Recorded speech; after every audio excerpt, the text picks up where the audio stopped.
Matthieu, chapitre 11. Lorsque Jésus eut achevé de donner ses instructions à ses 12 disciples, il partit de là pour enseigner et prêcher dans les villes du pays. Jean, ayant entendu parler dans sa prison des œuvres du Christ, lui fit dire par ses disciples, « Es-tu celui qui doit venir ou devons-nous en attendre un autre ?» Jésus leur répondit, « Allez rapporter à Jean ce que vous entendez et ce que vous voyez. Les aveugles voient, les boiteux marchent, les lépreux sont purifiés, les sourds entendent, les morts ressuscitent, et la bonne nouvelle est annoncée aux pauvres. Heureux celui pour qui je ne serai pas une occasion de chute. » Comme il s'en allait, Jésus se mit à dire à la foule au sujet de Jean, « Qu'êtes-vous allé voir au désert? Un roseau agité par le vent? Mais qu'êtes-vous allé voir? Un homme vêtu d'habits précieux? Voici, ceux qui portent des habits précieux sont dans les maisons des rois. Qu'êtes-vous donc allé voir? Un prophète? Oui, vous dis-je, et plus qu'un prophète, car c'est celui dont il est écrit, « Voici j'envoie mon messager devant ta face pour préparer ton chemin devant toi. » Je vous le dis en vérité, parmi ceux qui sont nés de femmes, il n'y en a point paru de plus grand que Jean-Baptiste. Cependant, le plus petit dans le royaume des cieux est plus grand que lui. Depuis le temps de Jean-Baptiste jusqu'à présent, le royaume des cieux est forcé, et ce sont les violents qui s'en emparent. Car tous les prophètes et la loi ont prophétisé jusqu'à Jean. Et si vous voulez le comprendre, c'est lui qui est l'Élie qui devait venir. Que celui qui a des oreilles pour entendre, entende.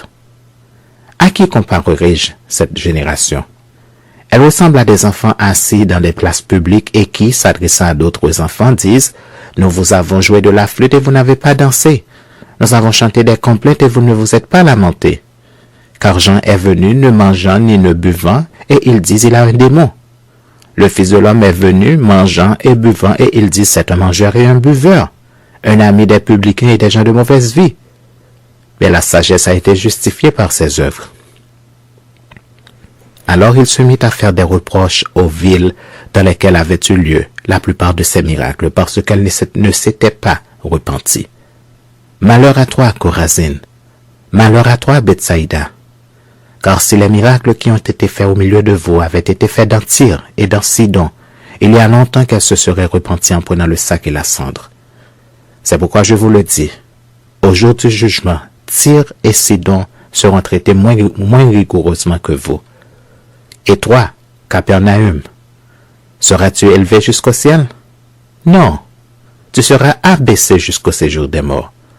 Car si les miracles qui ont été faits au milieu de toi avaient été faits dans Sodome, elles subsisteraient encore aujourd'hui. C'est pourquoi je vous le dis, au jour du jugement, le pays de Sodome sera traité moins rigoureusement que toi.